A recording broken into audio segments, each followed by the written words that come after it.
परम पूज्य योग ऋषि स्वामी रामदेव जी महाराज एवं श्रद्धेय आचार्य बालकृष्ण जी महाराज ने अपना संपूर्ण जीवन देश की उन्नति के लिए समर्पित किया हुआ है।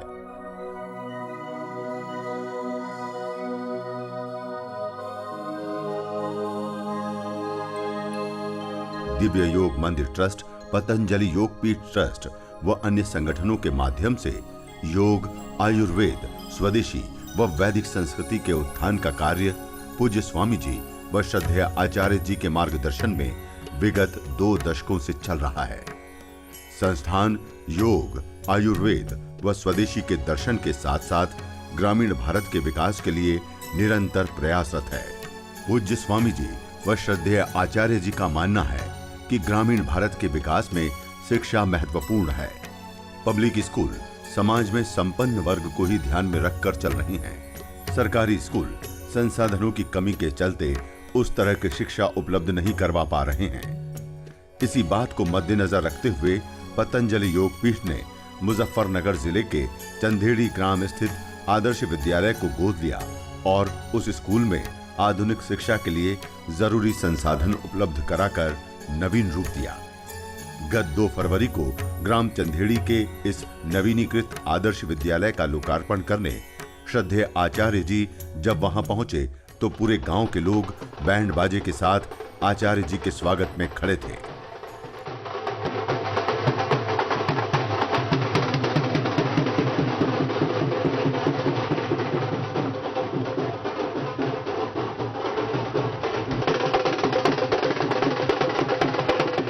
आचार्य श्री का आगमन होते ही गांव वालों ने पुष्पमालाओं और पुष्पगुच्छ से आचार्य जी का स्वागत किया।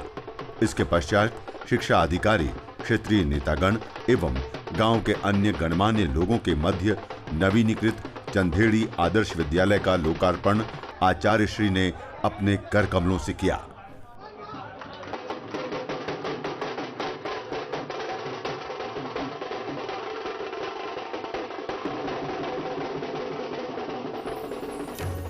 आचार्य श्री ने इस सरकारी स्कूल को गोद लेते हुए कंप्यूटर एवं अन्य तकनीकी शिक्षा के साथ साथ बुनियादी सुविधा प्रदान करने की घोषणा की। सभा स्थल पर पहुंचने से पूर्व विद्यालय के छात्र छात्राएं पंक्तिबद्ध होकर आचार्य श्री के मार्ग में पुष्प वर्षा कर अपना आभार प्रकट कर रहे थे। मंच पर महिलाओं ने तिलक लगाकर एवं पुष्पगुच्छ भेंट कर आचार्य जी का सत्कार किया। गांव के सैकड़ों लोगों ने भी आचार्य श्री को माल्यार्पण कर इस सहयोग के लिए धन्यवाद ज्ञापन किया और आशीर्वाद प्राप्त किया। सभा का शुभारंभ मां सरस्वती की प्रतिमा के समक्ष दीप प्रज्वलन से किया गया। विद्यालय के बच्चों ने गीत व नृत्य प्रस्तुत किया तथा समाज को कन्या भ्रूण हत्या पर संदेश दिया। लोकार्पण समारोह में इस विद्यालय से सेवानिवृत्त हुए 2 शिक्षकों को पूज्य आचार्य जी ने माला पहनाकर अपना आशीर्वाद दिया। इस अवसर पर पतंजलि योग पीठ की ओर से ग्रामवासियों के लिए निःशुल्क चिकित्सा एवं योग शिविर का आयोजन किया गया था।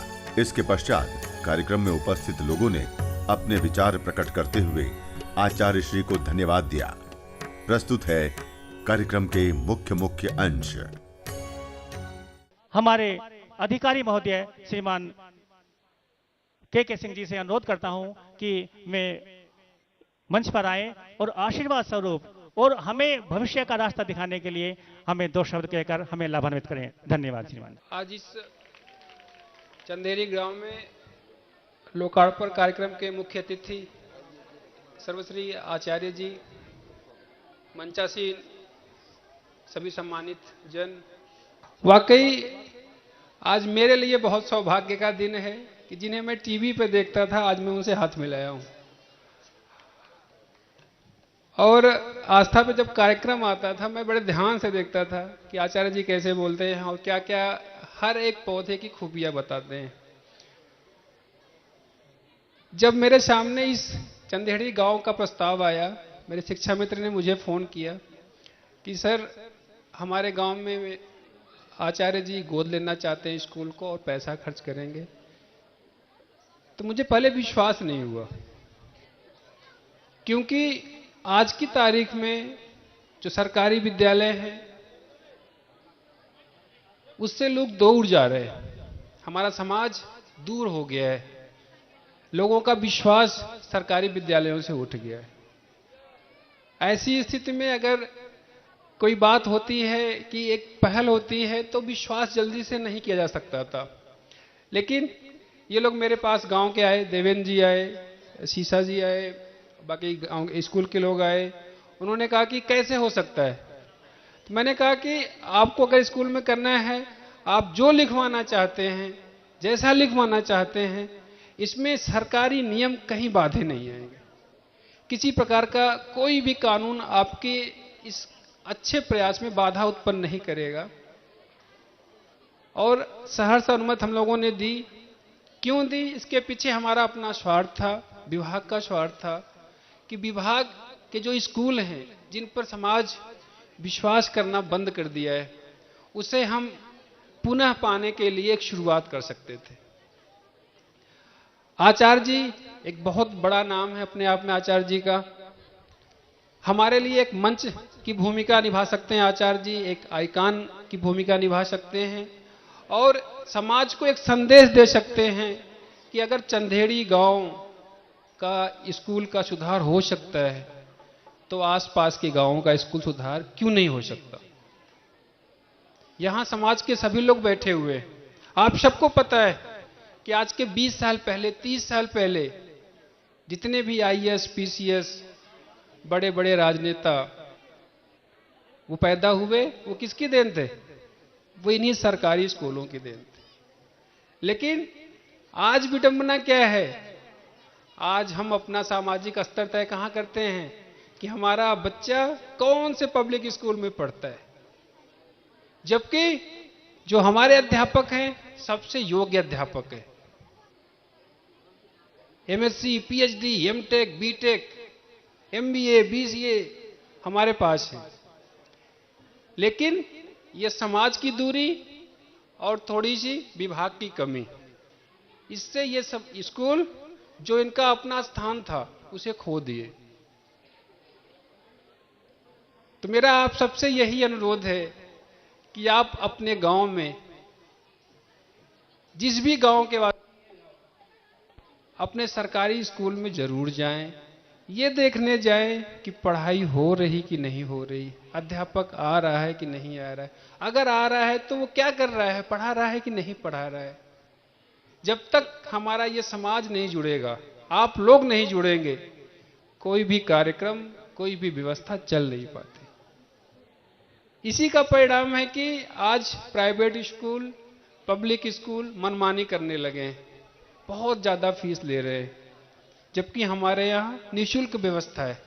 सब कुछ सरकार निःशुल्क दे रही है। अच्छे अध्यापक हैं, अच्छी बिल्डिंग है, मुफ्त का खाना है, लेकिन बच्चे हमारे पास नहीं आ रहे। और वो तभी हो सकता है जब हमारा समाज आगे आए, आचार्य जी जैसे लोग आगे आए और समाज को एक संदेश दें कि नहीं, यहां भी पढ़ाई हो सकती है, यहां भी हमारे बच्चे का भविष्य सुरक्षित रहेगा। मेरी तरफ से आचार्य जी को बहुत बहुत धन्यवाद कि उन्होंने एक शुरुआत की हमारे जिले के लिए, हमारे विभाग के लिए, और एक मंच दिया कि लोग सोचें कि हां, सरकारी विद्यालय भी विद्यालय होते हैं, वहां भी पढ़ाई होती है। और अंत में इस गांव के देवेंद्र जी का मैं बहुत ही भूरी भूरी प्रशंसा करता हूं कि उन्होंने अपने गांव के बारे में सोचा। होता क्या है, लोग बहुत ऊपर पहुंच जाते हैं लेकिन गांव को भूल जाते हैं, अपनी नींव को भूल जाते हैं, अपने समाज को भूल जाते हैं। ये बहुत ही अच्छा प्रयास है देवेंद्र जी का कि उन्होंने अपने गांव को, अपने समाज को के लिए काम किया है कि जिस जगह पे हम पैदा हुए हैं, जिस समाज ने हमें इतना ऊपर पहुंचाया है, उसके कर्ज को उन्होंने उतारने का एक प्रयास किया है। इसके लिए मैं उनकी बहुत सराहना करता हूं। और अंत में अपने अध्यापकों से जो इस गांव में, यहाँ इस स्कूल में पोस्ट है, उनसे मेरा विनम्र निवेदन है कि अगर इन लोगों ने हमारे ऊपर विश्वास किया है तो हमारी भी ये जिम्मेदारी बनती है कि बच्चों को हम ऐसी शिक्षा दें ताकि आगे आने वाले समय में ये बच्चे अपने भविष्य को सुधार सकें, भविष्य बना सकें, इस गांव का नाम रोशन कर सकें, इस स्कूल का नाम रोशन करें और ये दिखा दें कि सरकारी विद्यालय भी किसी भी पब्लिक स्कूल से कम नहीं है। जय हिंद, जय भारत। श्रीमान जी का धन्यवाद। अब मैं आज के इस कार्यक्रम के विशिष्ट अतिथि श्रीमान आचार्य बालकृष्ण जी महाराज से अनुरोध करता हूं कि वे आशीर्वाद स्वरूप 2 शब्द कहकर हमें लाभान्वित करें और हमारा मार्गदर्शन करें। श्रीमान आचार्य जी। आज मुजफ्फरनगर के इस छोटे से चंदेड़ी गांव में यहाँ पर उपस्थित गांव के सभी वरिष्ठ बुजुर्ग, सम्मानित हमारे बंधुओं, हमको यहाँ आकर के बहुत अच्छा लगा। भाई देवेंद्र जी, यह कुछ महापूर्व की बात है, कहने लगे आचार्य जी हमको अपने गांव का विद्यालय है, उसके लिए कुछ करना है, आप सहयोग करिए। तो जो भी हमसे बन पाया, हमको लगा कि एक गांव के विद्यालय को सुधार करने के पीछे हम समाज को कितना संदेश दे पाएंगे, और उस कार्य को इन्होंने पूरी निष्ठा के साथ आकर के किया। मैं तो इतना कहना चाहता हूं कि यह बात सत्य है, पब्लिक स्कूलों का जाल अभी देश को उन्नत कितना बना रहा है, उससे ज्यादा हमारे जो अभिभावक हैं उनको कहीं ना कहीं जो गांव के ग्रामीण पृष्ठभूमि के जिनके पास संसाधनों की कमी है, उनको गरीब बनाने का काम जरूर कर रहे हैं। तो उससे बाहर निकलना हो तो हम सबको, जो सरकारी शिक्षा व्यवस्था है, सरकार की व्यवस्थाएं खराब नहीं होती हैं, परंतु सरकारी व्यवस्थाओं को जब हम उसको इम्प्लीमेंट नहीं करते हैं, उन व्यवस्थाओं को सही ढंग से क्रियान्वयन नहीं करते हैं, तब जाकर की चीजें बिगड़ती हैं।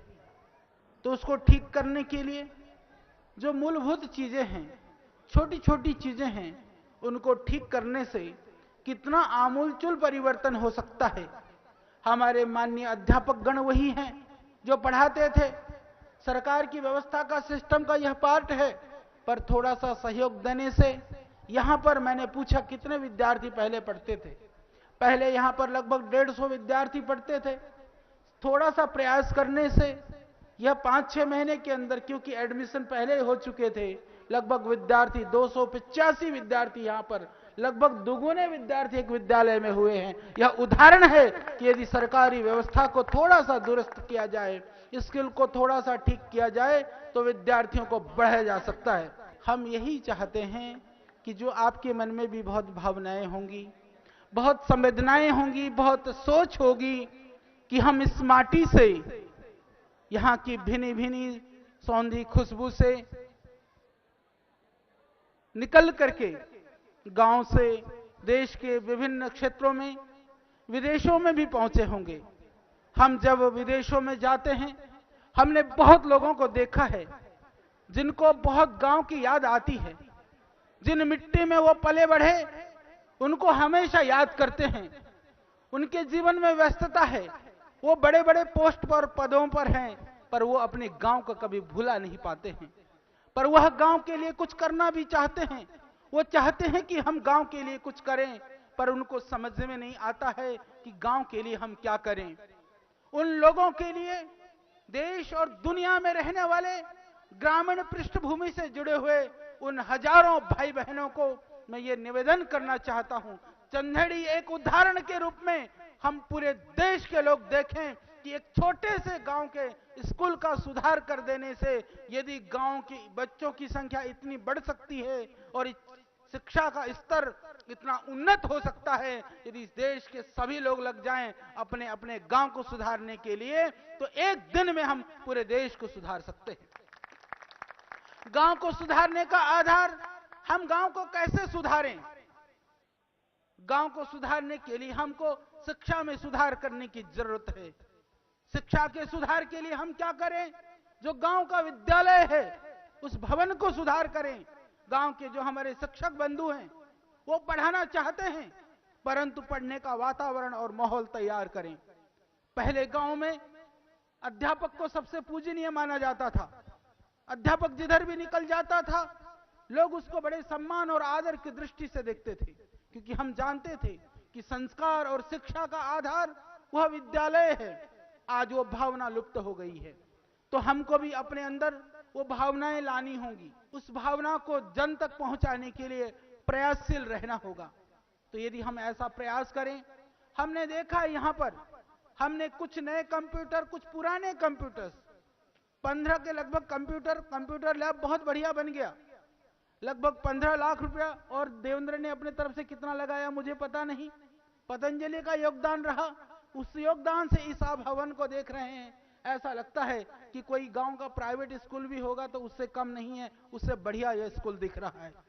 जब इतना छोटा सा प्रयास करने से, और आप ये समझिए यह 15 लाख रुपए यदि आप इस गांव के 500 विद्यार्थी में बांट दीजिए, एक के हिस्से में बहुत थोड़े से पैसे आता है।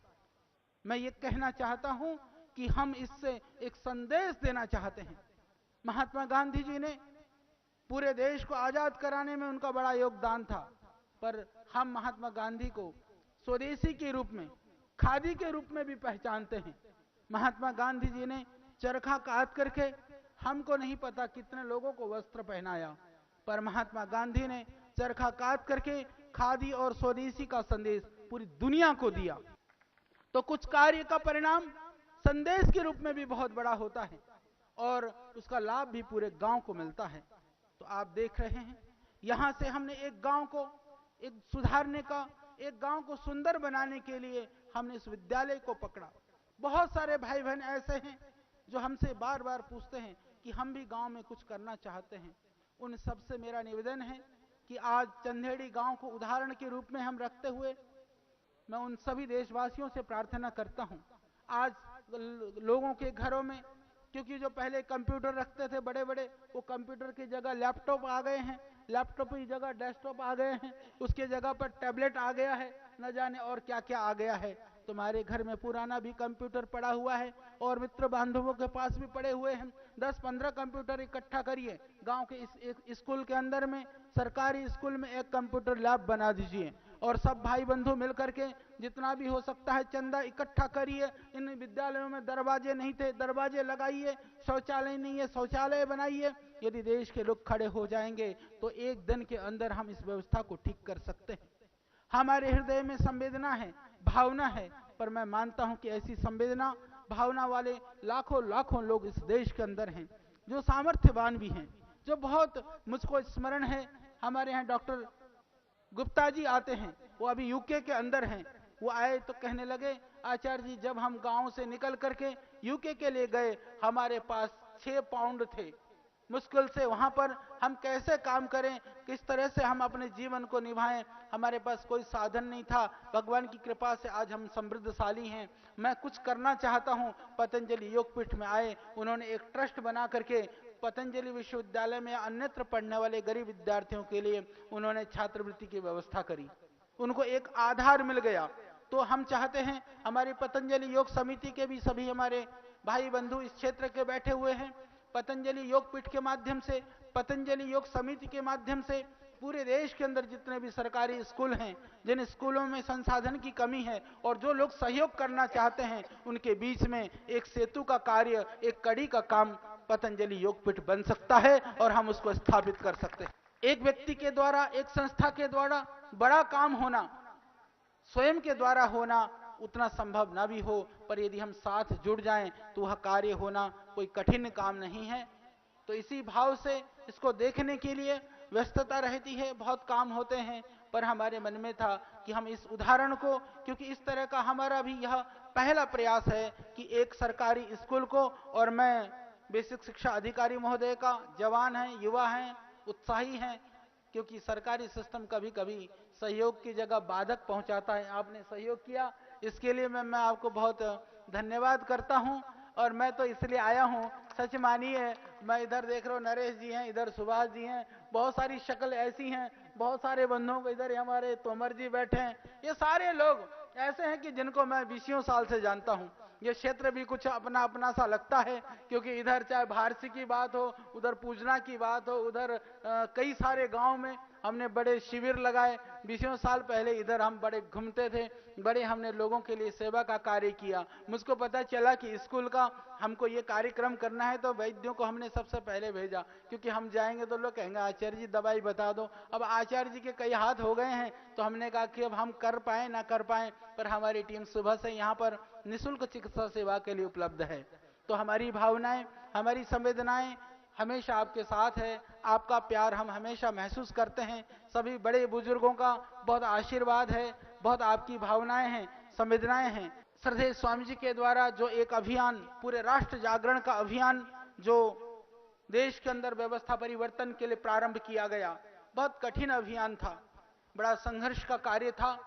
उसके अंदर बहुत चुनौतियां थी, परंतु हमको इस बात के लिए प्रसन्नता है, देश के करोड़ों भाई बहनों ने कंधे से कंधा मिला करके उस चीज में साथ दिया और उस आंदोलन का एक चरण पूरा हो गया है। अब उसके द्वारा देश के अंदर एक नया वातावरण, एक नया विश्वास पैदा हुआ है। उसको हमको कार्य में परिणित कर करके भी दिखाना है। सरकार का कार्य होता है अनुकूल वातावरण बनाना, बाकी तो कार्य हम सबको ही करना होता है। तो अनुकूल वातावरण हुआ तो इसको ये विश्वविद्यालय सुंदर हुआ। इसी तरह से अनुकूल वातावरण होगा तो बड़े बड़े कार्यों का संपादन हम सब मिलकर के कर सकेंगे। और आप सभी लोग भी, आप ये ना सोचिए, जितने लोग हमारे सामने बैठे हैं या यह कार्यक्रम के माध्यम से जितने लोग इस कार्यक्रम को देख पाएंगे, मैं यही निवेदन करता हूं कि हम कितना कर सकते हैं यह महत्वपूर्ण नहीं है, पर हम कर रहे हैं कि नहीं कर रहे हैं ये ज्यादा महत्वपूर्ण है। तो हम करें, मन से करें, जितना कर सकते हैं उतना सहयोग करें। इन नन्हे मुन्ने बच्चों के, इन बच्चियों के जीवन को सुधार करने के लिए बड़ा भाव भरा पत्र अभी मैं देख रहा था कि हमको लगता है कि आपके आने से हम जान गए हैं कि अब अच्छे दिन आ गए हैं, क्योंकि आप गांव के गरीब बच्चों का उद्धार करने के लिए आ गए हैं। कितने भाव भरे शब्द हैं, कितनी भावनाएं हैं, उसके अंदर कितनी ललक है जीवन में कुछ कर गुजरने की। कहीं इनके लिए हम रत्ती भर भी, कुछ अंश भर भी सहयोग कर पाए तो मैं समझता हूं कि आपका छोटा सा सहयोग, आपकी छोटी सी भावनाएं हमारे बच्चों के जीवन को बना सकती है, जीवन को आगे बढ़ा सकती है और आने वाले भविष्य में यह बहुत आगे उच्च पदों पर पहुंच करके मां भारती की सेवा का दायित्व यह निर्वहन कर सकते हैं। क्योंकि इन्हीं नन्हे मुन्ने बच्चों के अंदर भी महामानव छिपा हुआ है। इनके अंदर बड़ा बड़ा इंजीनियर हो सकता है, साइंटिस्ट हो सकता है, डॉक्टर हो सकता है, वो इनके अंदर छिपा हुआ है। उसको बाहर निकालने का कार्य आप सदृश महानुभाव सब मिल जाएं तो हम इस अभियान को बहुत अच्छी तरह से कर सकते हैं। इसीलिए हम यहाँ पर आए। यहाँ पर कह रहे हैं सोलर लाइट वगैरह नहीं है, चलो सोलर लाइट की व्यवस्था भी कर देंगे, तो उसकी व्यवस्था भी यहाँ पर हो जाएगी, कोई बात नहीं है। और जो भी हमसे हो पाएगा, अभी तो 2-4 स्कूलों का और भी सूचना आई हैं, तो हम चाहेंगे कि हम जहाँ जहाँ के भी ग्रामीण के जो गांव प्रधान, हमारे प्रधान जी भी बड़े उत्साही थे, रास्ते में ही हमको मिले थे, तो सभी लोग मिलकर के काम होता है, सभी लोगों की भावनाएं होती हैं तो काम होता है। तो जहाँ भी इस तरह की भावना से लोग उसको क्रियान्वयन करना चाहते हैं तो पतंजलि योगपीठ जो भी बन पाएगा, जिस रूप में भी बन पाएगा, आज तक भी समाज के लिए जिया है, समाज के लिए कार्य किया है और आगे भी हम उसी तरह से करते रहेंगे। क्योंकि श्रद्धेय स्वामी जी की भावनाएं, उनकी संवेदनाएं, वह राष्ट्र देवो भव की अवधारणा में जीने वाले व्यक्ति हैं। भारतीय संस्कृति और परंपरा के लिए पूरा जीवन उन्होंने अर्पित किया हुआ है। तो इसी तरह से बाकी राष्ट्र के लिए कुछ भी कर पाएंगे, हम जो है सहयोग अवश्य करेंगे। और बहुत सारे भाई, मुझको लगता है कि वो अपने कुछ प्रधान लोग हैं जो मिलना चाहते हैं, शायद अपने स्कूल को वो भी सुधारना चाहते होंगे, तो उन सबको भी मेरी बहुत शुभकामनाएं हैं। और पूरे देशवासियों से मेरा आह्वान है, आज हम इसलिए आए हैं कि इस स्कूल को देखिए, एक छोटे से स्कूल को जब इतना सुंदर बनाया जा सकता है तो देश के सारे स्कूलों को ऐसे ही सुधार किया जा सकता है, फिर किसी भी पब्लिक स्कूल की इस देश को जरूरत नहीं पड़ेगी। शिक्षा में गुणवत्ता युक्त सुधार हो जाए, इंफ्रास्ट्रक्चर की बेसिक जो आवश्यकताएं हैं वो पूरी हो जाए तो शिक्षा के जो उद्देश्य है वह पूर्ण हो जाता है। उसके द्वारा ही महामानव पैदा किए जा सकते हैं। तो इसीलिए कि सरकार मतलब छोड़ा हुआ ना होकर के सरकार मतलब सर्वोत्तम, यह अवधारणा हम सब मिलकर के विकसित कर सकेंगे। आप सबको बहुत बहुत धन्यवाद, बहुत शुभकामनाएं। अब मैं राम कुमार जी सहरावत जी से अनुरोध करता हूं, सहरावत जी, कि वे कृपया मंच पर आए और हमारे बालकों को आशीर्वाद स्वरूप 2 शब्द कहें। आज इस प्रांगण में जो आप सब लोग इकट्ठा हुए, हमारे लिए बहुत हर्ष की बात है कि परम पूज्य आचार्य बालकृष्ण जी महाराज, जिन्होंने अपना बहुत कीमती समय यहाँ पर दिया और इस संस्था को चमकाने का जो काम किया, वो इन्हीं की प्रेरणा से, उन्हीं के आशीर्वाद से यहाँ सब हुआ।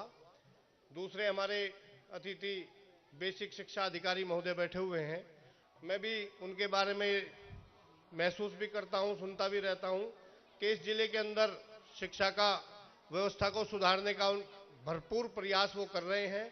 उनकी ईमानदार अधिकारी की छवि है, इसलिए मैं उनका भी अपने क्षेत्र में, अपने गांव में हार्दिक अभिनंदन करता हूं। आज आचार्य जी यहां पर आए, अपना कीमती हमें समय दिया। आचार्य जी से हमारा 30 साल पुराना बहुत करीब का रिश्ता रहा।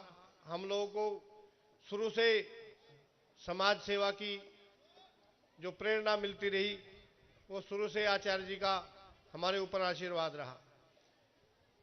जब शुरुआती दौर में एक संकल्प आचार्य जी ने लिया था समाज सेवा का, हम लोग भी तब च्यवनप्राश उनके साथ में बैठकर घोटा करते थे। और वो संकल्प, वो सेवा भाव जो शुरू से मैंने देखा, उसी का आज ये परिणाम है कि दुनिया के अंदर आज जो योग का डंका बजा है, उसका श्रेय अगर किसी व्यक्ति को जाता है तो वो आचार्य बालकृष्ण जी महाराज हैं। आचार्य जी के पास में कई बार मैं ऐसे मरीजों को लेकर गया शुरुआती दौर में, जो बहुत निराश हो चुके थे, लेकिन ऐसा जादू आचार्य जी के हाथ में रहा कि एक्यूप्रेशर के तो बटन दबाते जैसे बिजली का बटन दबाया और बल्ब जल गया। कई ऐसे उदाहरण मैं यहां पे बताऊं तो बड़ी अतिशयोक्ति होगी। एक शिविर में बुढ़ाना में एक बालिका, लगभग 11-12 साल की बालिका थी और वो खड़ी नहीं हो पाती थी। आचार्य जी ने उसको, उसके हाथ में कुछ वो दबाने शुरू किए और 15-20 मिनट, आध घंटे में वो लड़की खड़ी हो गई। वो लड़की यकीन नहीं कर रही थी कि तू खड़ी कैसे हो गई। इन्होंने कहा कि बेटा चलकर दिखाओ। तो वो डर रही थी कि तू खड़ी होगी, यही बहुत बड़ी बात है, चलना तो बहुत दुर्लभ बात है तेरे लिए। आचार्य जी ने एक डांट लगाई, वो लड़की चल पड़ी। तो वहां जितने लोग उस शिविर में थे सब हैरान रह गए। लोगों ने कहा कि तो चमत्कार हो गया, तो जादू हो गया। आचार्य जी ने कहा कि मैं कोई जादूगर नहीं हूं, ना ही मैं कोई ऐसा करिश्मा कर रहा हूं, ये मैंने इलाज किया, इस लड़की को इलाज लग गया। तो ऐसा करिश्मा हमारी सिस्टर देविंदर से बड़ी बहन, उसका पीजीआई में ऑपरेशन होना था, कमर का, रीढ़ की हड्डी का ऑपरेशन होना था। और आचार्य जी हरिद्वार से भारसी के लिए आए थे। बीच में प्रभात नर्सिंग होम पर आचार्य जी रुके। चर्चा हुई कि बहन जी का कल ऑपरेशन होना पीजीआई चंडीगढ़ में। आचार्य जी ने कहा कि मैं देख लेता हूं एक बार। और 15-20 मिनट के अंदर जो बेड से उठ नहीं सकती थी, बैठ नहीं सकती थी, वो हमारी बहन जो है 20 मिनट, आध घंटे में जीने में अपने दम पर चढ़ी। और तब से लेके आज तक उसका ऑपरेशन नहीं हुआ। तो ऐसे चमत्कारिक परिणाम आचार्य जी के हमने देखे। और ये लगभग 22-24 साल पुरानी बातें हैं जो मैं बता रहा हूं। और वो सेवा भाव था, एक शुरुआत की थी सफर की, और आज पूरी दुनिया के अंदर जो डंका बजा है, मैं उसके लिए आचार्य जी का बहुत बहुत नंदन अभिनंदन करता हूं। भारतीय संस्कृति के सबसे बड़े पुरोधा के रूप में आप खड़े हुए और इस देश की संस्कृति का पताका पूरी दुनिया के अंदर आपने फहराया। और हमारे लिए बहुत गर्व की बात है कि हम बचपन से आचार्य जी के शिष्य के रूप में रहे समय समय पर उनकी रोक टोक, उनकी डांट हमें मिलती रही। उनका आशीर्वाद सदैव हमारे साथ में रहा। हमें इन सब चीज़ों को देखकर बहुत फक्र महसूस होता है। मैं एक बार पुनः आचार्य जी का, बेसिक शिक्षा अधिकारी जी का, हमारे बीच में डॉक्टर साहब हैं, राकेश जी हैं, रविंदर जी हैं, पतंजलि योगपीठ के वरिष्ठ अधिकारी हैं, आप सभी का हार्दिक अभिनंदन करते हुए अपनी बात समाप्त करता हूं। धन्यवाद। जय हिंद। सरावत जी का धन्यवाद। अब मैं मलिक साहब से अनुरोध करता हूं कि कृपया हमें अपने शब्दों से, अपनी बात से हमारे बच्चों को मार्गदर्शित करें। मलिक साहब। मंच पे उपस्थित जिले के बेसिक अधिकारी महोदय, मेरे सम्मुख बैठे हुए इस पूरे क्षेत्र के सम्मानित बुजुर्गों, नौजवान साथियों, बहुत ही सुंदर कार्यक्रम ये हो रहा है। जनपद के एक विद्यालय का जीर्णोद्धार कहीं न कहीं भाई देवेंद्र जी के प्रयास से और आचार्य जी के मार्गदर्शन में हुआ है। इसका संदेश पूरे जनपद में जाने वाला है। इसके संदेश से दूसरे विद्यालयों का भी जीर्णोद्धार हो सकता है। उसमें जिला बेसिक अधिकारी से अभी मैं बात कर रहा था, तो मैं पूछ रहा था उनसे कि जो भी इस विद्यालय के विकास में काम हुआ है वो आपके माध्यम से, आपके स्वीकृति से ही हुआ होगा। और कहीं न कहीं आज समाज के अंदर जो पब्लिक स्कूलों का भूत है, मैं स्वयं बात कर रहा था कि जिला बेसिक अधिकारी, हमारे जिले के अधिकारी, हमारे जिले के आईपीएस, एसएसपी सब इन्हीं स्कूलों के निकले हुए हैं। हम स्वयं, मैं, राम कुमार जी, और मैं कहता हूं अभी पिछले सत्र के अंदर 80 उत्तर प्रदेश के अंदर से 80 अधिकारी जुडिशरी में गए हैं। उनमें से 65 अधिकारी ऐसे थे जो हमारे प्राइमरी स्कूलों से निकले हुए थे। कहीं न कहीं भारत की अगर संस्कृति की झलक आती है तो इन स्कूलों के बच्चों से आती है। बच्चा बीटेक कर ले, सीधा सीधा सीबीएसई बोर्ड से या पब्लिक स्कूल से पढ़ के कहीं भी बैठ जाए, अगर सच्ची भारतीय संस्कृति की झलक आती है तो इन्हीं गांव में प्राइमरी स्कूलों से आती है। आज आवश्यकता है, जनपद के प्राइमरी स्कूलों की, बहुत स्कूलों के हालात खराब है। 5-5 बच्चे, 25-25 बच्चे, 30-30 बच्चे। आज आवश्यकता है इस स्कूल से, इस विद्यालय से आज अपने अंदर हम संकल्प लेके जाएं कि हम भी अपने गांव में जो भी प्राइमरी स्कूल है उसके जीर्णोद्धार का समाज में इकट्ठा होके, या आचार्य जी के मार्गदर्शन में, या बेसिक शिक्षा अधिकारी से बात करके किसी न किसी प्रकार से हम भी इसी सुंदरता को, इसी प्रकार से अपने स्कूलों का जीर्णोद्धार करेंगे। ऐसा आज संकल्प लेके जाएंगे। मैं आचार्य जी से पहले भी 3-4 बार पतंजलि में इनका आशीर्वाद लेने जा चुका हूं। आज इस क्षेत्र में आए हैं, मैं आचार्य जी का हृदय से अभिनंदन करता हूं, स्वागत करता हूं। जय हिंद, जय भारत।